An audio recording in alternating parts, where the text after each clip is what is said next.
Good afternoon, ladies and gentlemen.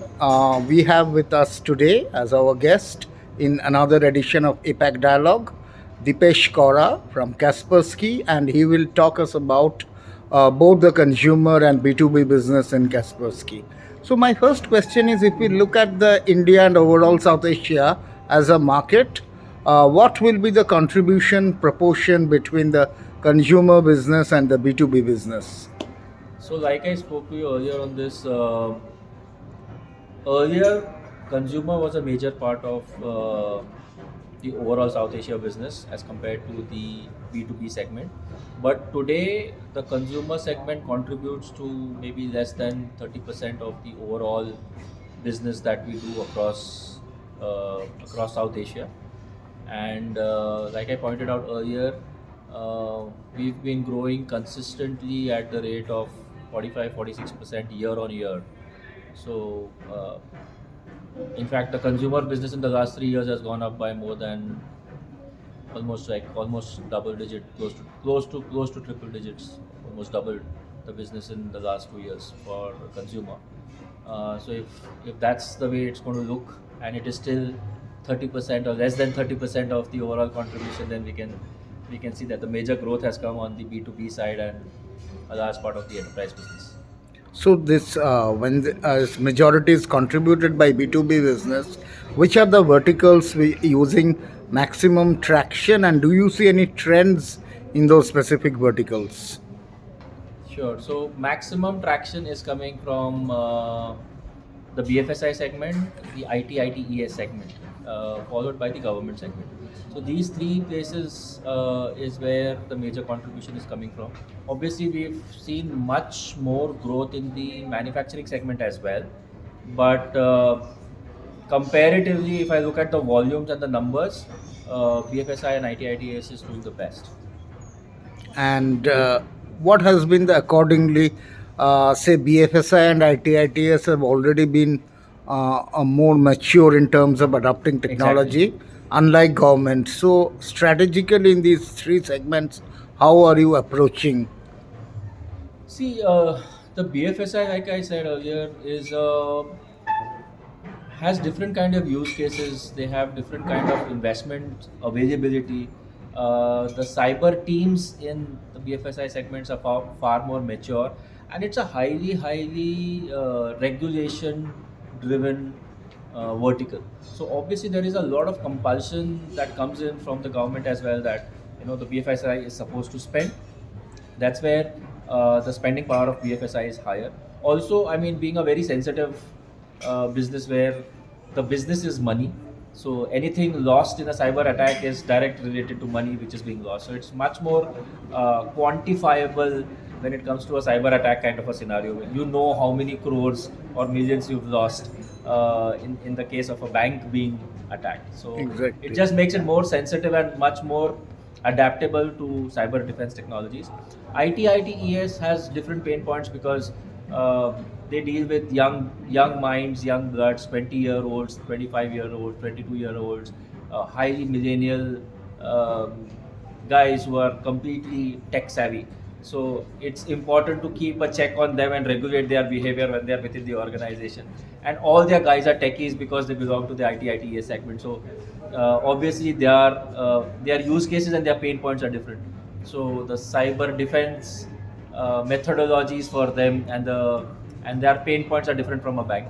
Uh, if you look at the government vertical, last 3, 4, 5 years, government has been pushing extensively on being more and more digital. And I mean, today it's a no-brainer. If you are getting more digital, the surface level of the attack is getting bigger, and if the surface level of the attack is bigger, it definitely needs more attention and more focus.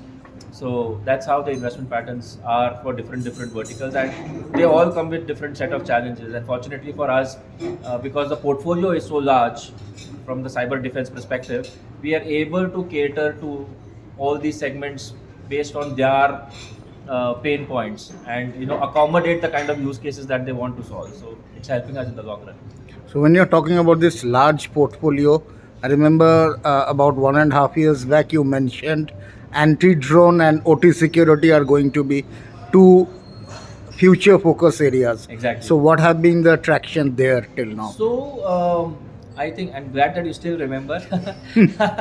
So things haven't changed. In fact, 2023 we anticipate a large part of our business will come from OT security because some very serious discussions in the pipe going on right now across government, public sector, and private sector on the OT security piece, and it covers various verticals. Right from the manufacturing side, like I said, use cases in manufacturing would also have emerged over the last years, and OT security is being looked differently by the oil sector, by the energy sector, by the power sector, by the manufacturing sector. Use cases are different. Even medical institutes, the vertical is very serious about cyber security these days. So OT security is definitely going to be the new trend, and it's going to be a large contributor for us starting next year.